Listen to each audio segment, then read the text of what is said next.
오늘부터는 우리 하나님의 나라라는 관점에서 예수께서 우리에게 보여주신 그 사역들 혹은 기사들 중심으로 함께 말씀을 몇 주간 묵상하고자 합니다. 오늘의 말씀은 이제 마가복음 1장의 서도에서부터 시작된 그 말씀의 첫 번째 사역입니다. 다시 말하면 마가복음 1장은 그렇게 시작하죠. 하나님의 아들 예수 그리스도의 복음의 시작이라. 이 마가복음의 전체를 기록한 그런 내용이라고 할 수 있겠죠. 하나님의 아들 예수 그리스도의 복음의 시작이라. 그 예수 그리스도의 복음의 시작이라 하는 이 하나님 나라를 가르쳐주는 복음, 이것이 이제 마가복음 전체가 보여주고 있는 것인데요. 그 하나님 나라가 시작되는 첫 번째 차점이 무엇이요?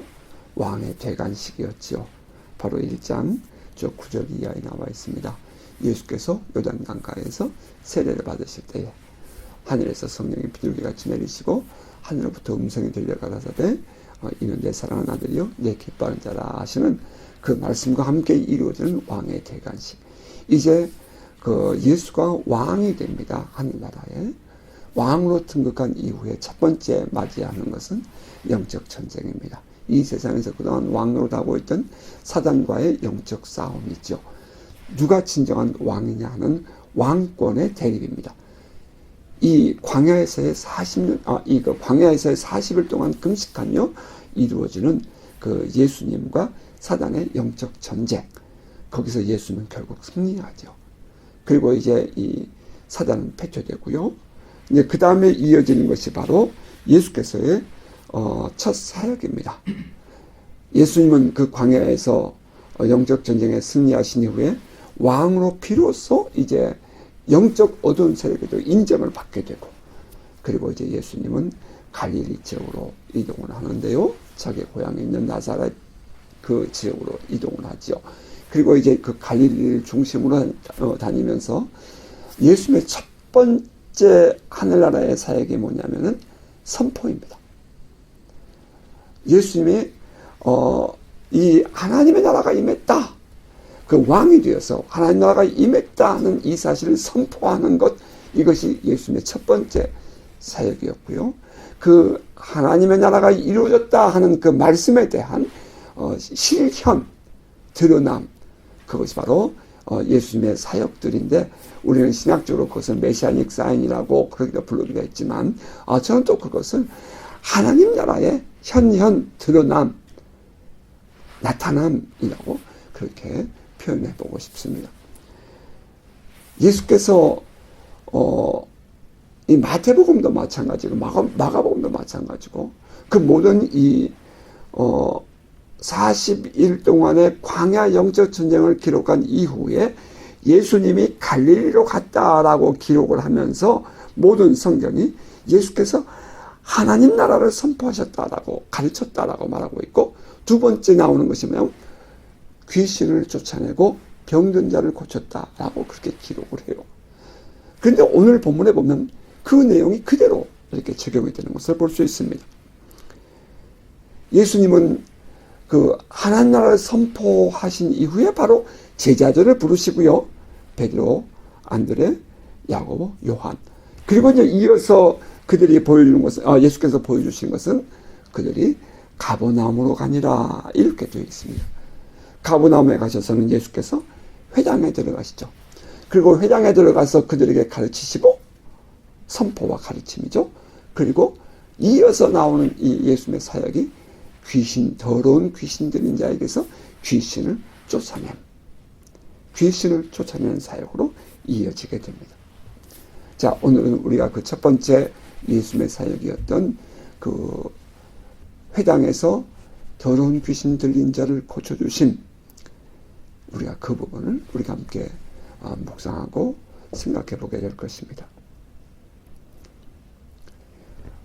간략하게 표현을 하면 이 회당에서 귀신 들린 자에게서 귀신을 쫓아내고 그를 고쳐주심, 이것이 우리에게 보여주는 것은 하나님 나라의 사역, 예수께서 행하신 하나님 나라의 현현 나타남, 예수 그리스도의 이름의 권세와 능력, 성령의 기름 부으심, 왕의 통치, 하나님의 나라는 지금도 오늘 우리에게 함께하고 있다 하는 사실을 보여주는 것입니다. 우리가 아직도 이 세상 살고 있지만 여러분이 분명히 알아야 할 것은, 내가 내 마음대로 이 세상 살다가 필요하면 하나님께 기도하고 또 하나님의 은혜를 입고 그렇게 해서 내가 다음에 죽으면 하늘나라 가는 것이 아니라는 거예요. 누누이 반복하지만 하나님의 나라는 지금 우리의 눈에 보이도록 우리와 함께 동행하고 있다는 것입니다. 이것이 우리의 신앙의 진정한 변화가 일어나야 돼요. 하나님의 나라는 지금 하나님의 통치와 다스리심은 지금 우리 안에 이루어지고 있습니다. 그것을 보여주는 거예요, 이 사건이. 하나님 나라의 권세는 이 세상 나라의 권세보다 위에 있다는 것입니다.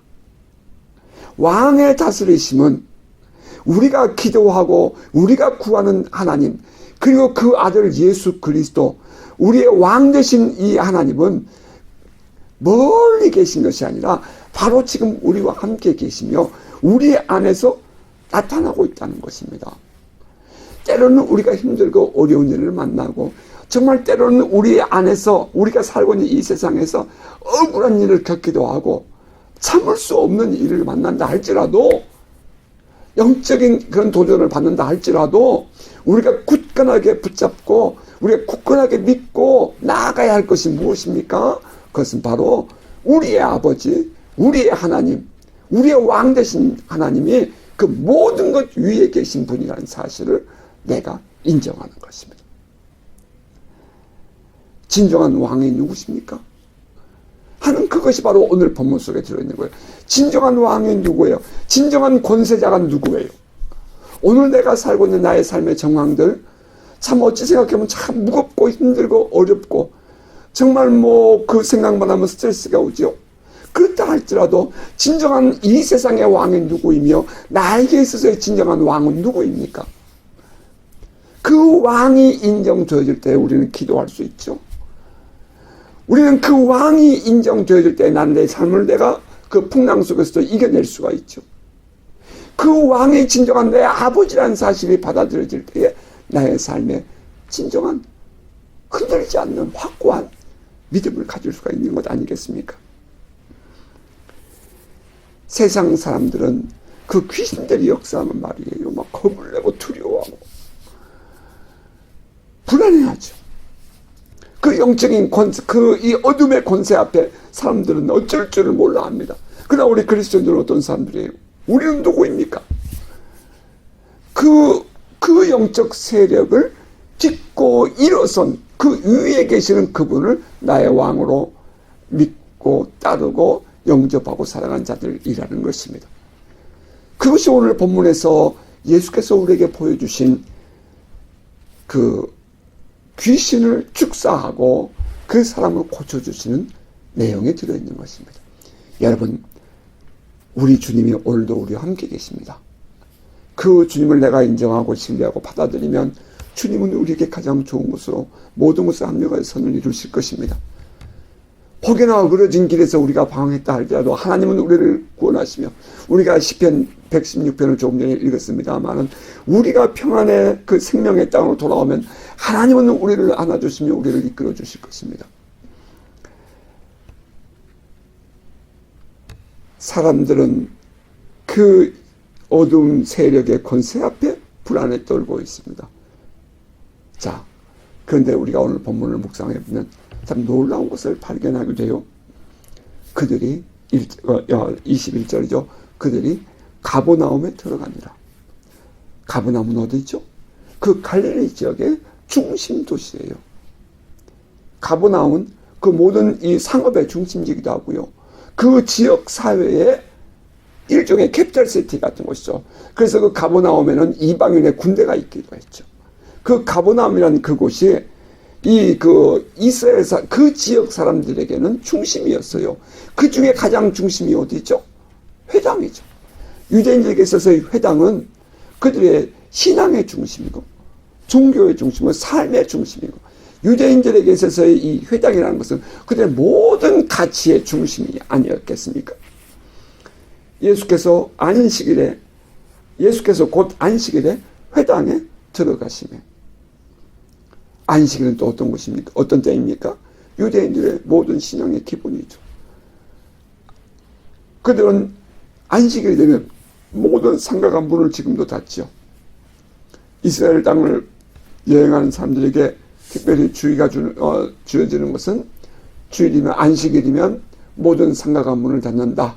그러므로 안식일 전날 먹을 것을 하루치를 예비해 둬야지.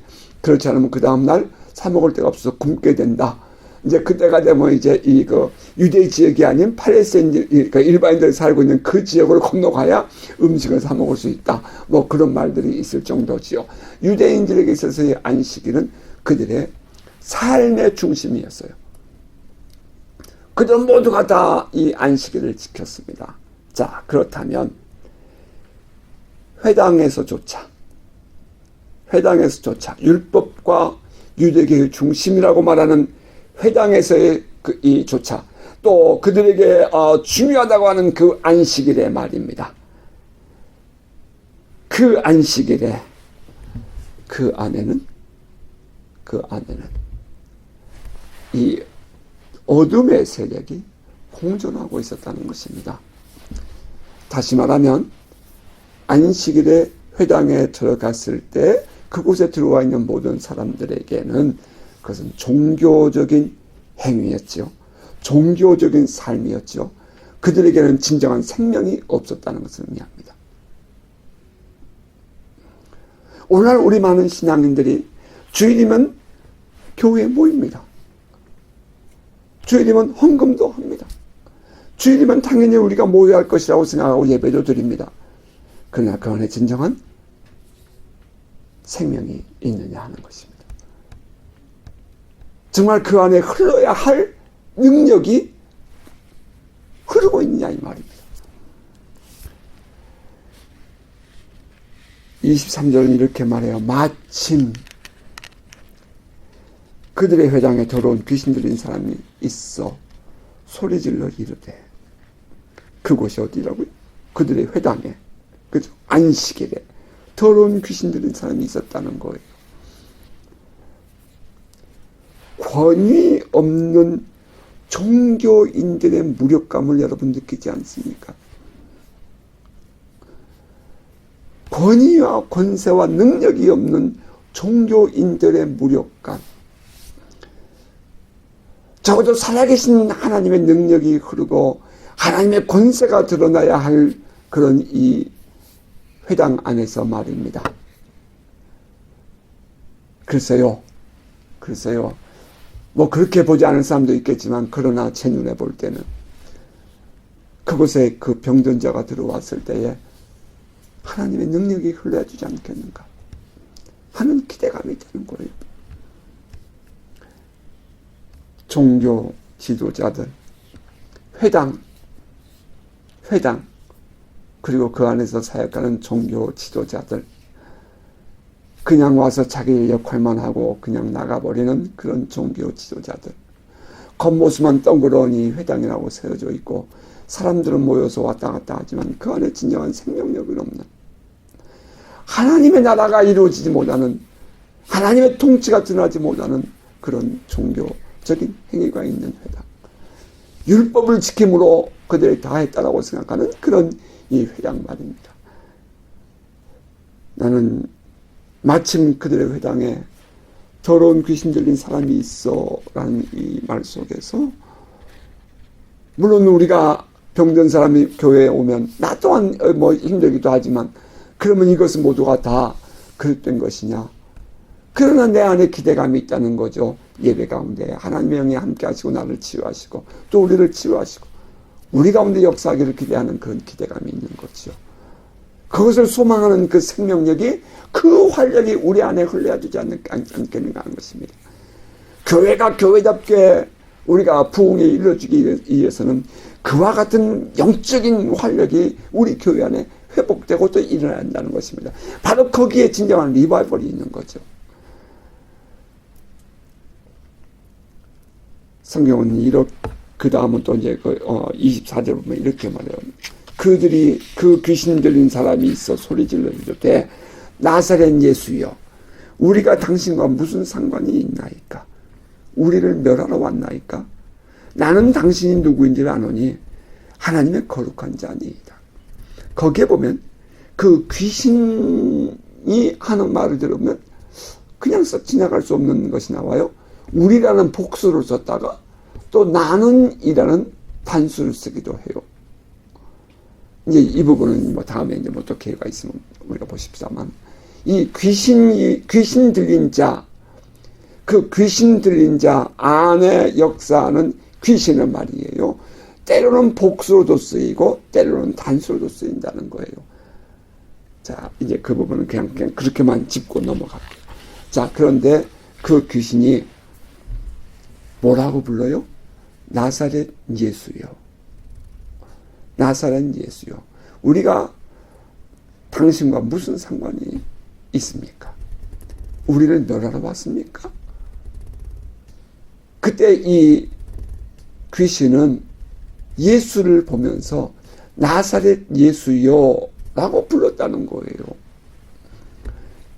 예수가 누구라고요? 우리를 구원하신 예수가 누구라고요? 바로 그 나사렛에서 나온 그 예수라는 거예요. 역사 속의 인물이죠. 역사적인 예수입니다. 바로 그 요단강에서 세례를 받고 지금 이 갈릴리 땅에 돌아온 바로 그분이에요. 바로 그 사람, 그 예수, 이건 매우 중요해요.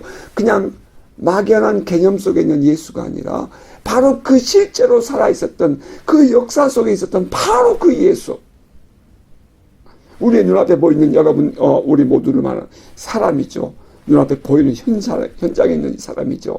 그 나사렛 예수라는 뜻이, 그 나사렛 예수라는 이름 속에는 나사렛이라는 그 특별한 지명을 주기도 하지만 그 사람을 의미하기도 하는 것입니다. 저런 귀신들은 그 예수를 알아봤다는 거예요. 오늘 우리 안에 가져야 할 신앙의 인식의 변환이 필요하죠. 그 예수를 우리가 믿는 거죠. 뿐만 아니라 그 원수는 나는 당신이 누구인지를 아노니 하나님의 거룩한 자니이다. 뭐 어떤 사람들은 또 그렇게 해석할지도 모르겠어요. 우리가 거룩해야 될 이유가 바로 여기 있다. 그게 아니고요. 여기서 말하는 하나님의 거룩한 자니이다 하는 것은 대문자입니다. The Holy One of God. 하나님의 거룩한 자. 이것은 H도 대문자고 O도 대문자고 God도 대문자고 하나님의 바로 그 거룩한, 바로 그 그리스도라는 뜻이죠. 나사렛 예수가 바로 하나님의 아들 거룩한 자, 우리에게 예언되어진 그리스도입니다 라는 고백을 해요. 지금 그 자리에 함께 모여있는 유대인들은, 회당에 있는 사람들은 몰라요. 아직도 몰라요. 그런데 영적 권세는 그걸 알아보는 거예요. 이게 놀라운 일이죠. 이게 영적인 일이기 때문이기도 하죠. 하나님의 권세는 내가 이렇게 하나님의 다스리심은 우리의 현실 속에 있다. 하나님의 임재는 지금도 우리에게 있다. 이렇게 말할 때 사람들은 이것을 땅의 것으로 이해하고 싶어하고 땅의 것을 어떻게 해석을 해보려고 발버둥치지만, 그러나 가장 먼저 아는 것은 영적인 사람입니다. 영적인 권세예요. 똑같이 지금 같이 그 자리에 있으면서 사람들은 그 예수를 몰라요. 그런데 이 귀신 들린 자는 귀신은 아는 겁니다. 우리와 무슨 상관이 있습니까? 우리를 멸하러 왔습니까? 귀신은 예수를 알아봅니다. 그 귀신이 예수를 알아보는 게 뭐죠? 무엇으로 예수를 알아볼 수 있었을까요? 그것은 바로 예수의 권세와 능력입니다. 왕권. 예수를 예수답게 아는 겁니다. 우리 안에 이 예수를 예수답게 아는, 예수를 예수로 진정으로 인정하는 우리의 신앙에 어웨이큰이 있기를 주의 이름으로 축복합니다. 각성이 일어나요. 예수 그리스도의 그 다스리심과 통치, 진정한 왕의 권세를 알아보는 그 귀신들. 반면에 그 사람들은 예수를 알지 못하죠. 예수께서 회당에 들어가 그들에게 가르칩니다. 그랬더니 그들이 화들짝 놀라요. 이유는 예수께서 가르치시는데 권위 있는 사람과 같이 아주 당당하게 가르치는 거예요. 아니 지금 이 예수는 말이죠, 목수의 아들이잖아요. 그들이 알고 있는 예수는 목수 요셉의 아들이에요. 이제 갓 30살이라고요. 그런데 그가 지금 이 회당에 들어와서 이 하나님 말씀을 읽고 가르치는데 놀라운 거예요. 그 안에 teacher of law, 그러니까 이거 사기관들 같지 않게 권위가 있고 권세가 있고 능력이 있는 거예요. 그러니까 그들이 깜짝 놀라죠. 예수의 가르치심에 그들은 놀랍니다. 무사람들이 말이죠. 그리고 이제 두 번째는 또 귀신들이 예수를 알아보니까 예수께서 뭐라 그래요? 나오너라, 잠잠하라, be quiet, come out of him. 그 사람으로부터 나와. 그랬더니 귀신이 순종하고 나오잖아요. 그 귀신이 나올 때 그냥 나오는 게 아니죠. 경련을 일으키면서 이 사람을 막 떨게 하고, 그리고 귀신이 나가고 나니까 사람이 잠잠하게 풀어지는 거죠. 그리고 이제 이 귀신이 순종하는 모습을 보면서 사람들이 깜짝 놀라죠. 그 귀신이 순종했다는 것은 예수의 권세와 능력을 보여주는 것 아니겠어요? 그들이 놀란 것은, 이 백성들이 놀란 것은 첫째는 그들의 가르침에 대해서 놀랐고요. 두 번째는 예수님의 사역에 놀란 겁니다. 권세와 능력에 놀란 거예요. 하나님 나라가 이루어졌다는 것을 놀라는 거죠. 귀신들이 예수 앞에 순종함, 예수의 왕 되심을 드러내는 것입니다. 그것은 다시 말하면 하나님의 나라가 임했다 하는 것입니다. 자, 말씀을 정리해 보십시다. 그렇다면 이 본문이 우리에게 요구하는 것은 무엇일까요? 이 본문에서 우리는 어떠한 신앙을 우리가 다시 돌아봐야 할까요? 그 하나는 진정으로 예수가 왕이라는 것입니다. 이 세상을 다스리시는 왕 되심이 드러났다는 것입니다. 메시아라는 것입니다. 말로만이 아니라 실제로 하나님의 나라는 이와 같이 영적인 힘을 보여주는 구체적인 나라라는 것입니다. 오직 성령이 너희에게 임하시면 너희가 권능을 받고 예루살렘과 온 유대와 사마리아 땅 끝까지 이르러 내 증인 되리라 하셨을 때에 너희가 받을 권능 두나미스, 그것은 구체적인 힘 아니겠습니까? 우리가 성령을 받았을 때 우리에게 구체적인 힘이 나타납니다. 능력이 나타나는 거예요. 그 구체적인 힘, 구체적인 능력, 그것이 어디서 지금 보여지고 있죠? 바로 이 영적 싸움에서 보여지는 것입니다. 귀신을 향하여 명령하니 귀신이 쫓겨나는 것입니다.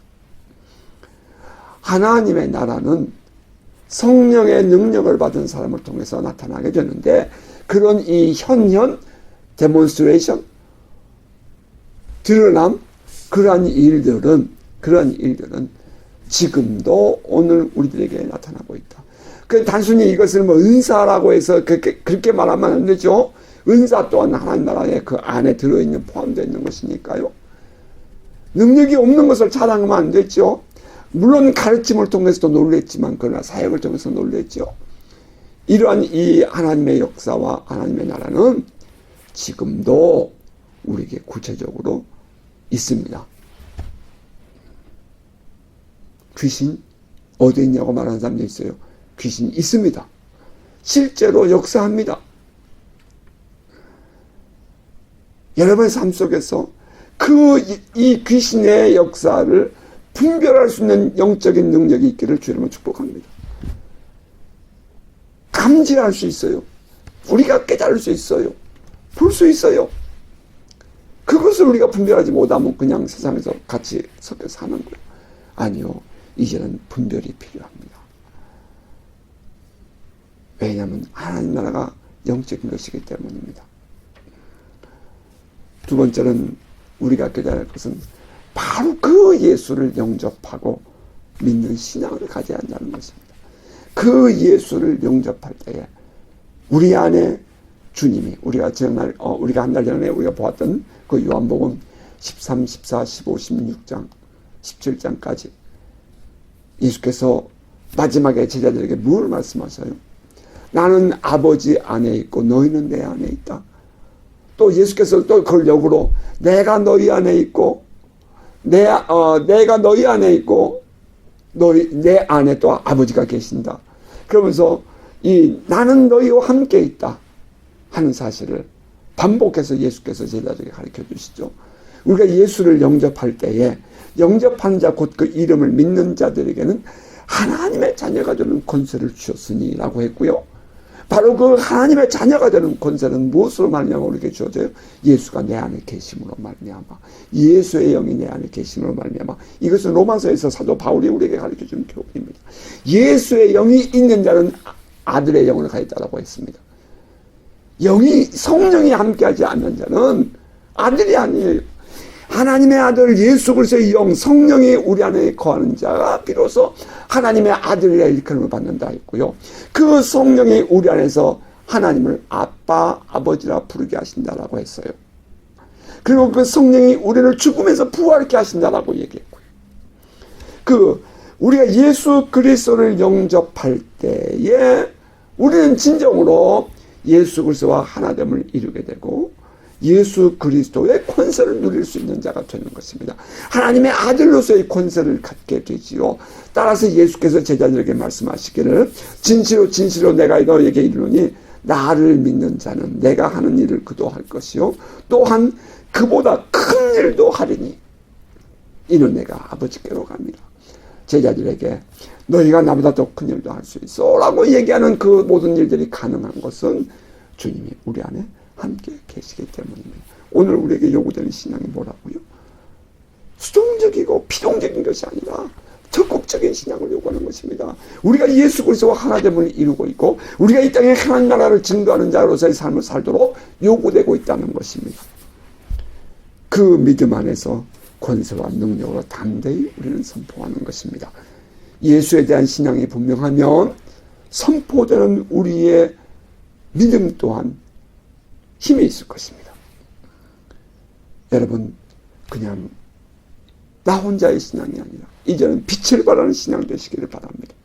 이제 나 혼자의 믿음을 지키는 것으로 만족하는 것이 아니라 이제는 저 영적 싸움에 승리하며 저 어둠 속에 있는 자녀들을 건져내는 일에 여러분 담대하시기를 바랍니다. 이 세대에 흘러가는 이 큰 트렌드를 거스릴 수 있는 자가 누구입니까? 살아있는 사람 아닙니까? 살아있는 신앙입니다. 그 물고기에 꼭 가야 될 필요는 없습니다. 조그만 송사리도 홍수에 떠나지 않고 이겨내는 것입니다. 때리는 삶도 필요하죠. 지혜도 필요해요. 그러나 살아있는 한 우리는 거슬러 나갈 수 있습니다.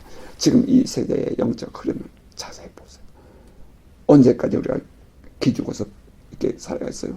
언제까지 우리가 눈치 보며 살겠어요? 언제까지 두려우며 살겠어요?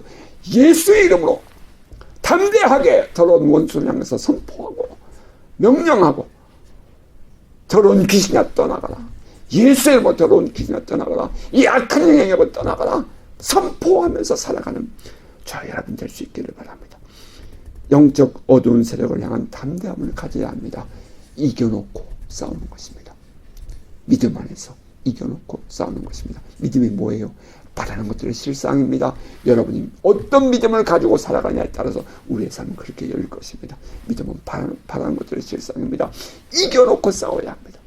불안하고 초조하면 이길 수 없어요. 이김의 신앙이 우리 안에 필요한 것입니다. 종교적인 신앙이 아니라 삶으로 사는 신앙, 가치관과 세계관이 완전히 바뀐, 그래서 세상을 바라볼 때, 오늘 나의 삶의 현장을 바라볼 때 그냥 세상적인 눈으로 불안해서 떨고 있는 것이 아니라 이걸 영적으로 주님의 마음으로 믿음의 눈으로 이김의 영성으로 바라보고 담대하게 살아가는 신앙이 우리에게 요구되는 것입니다.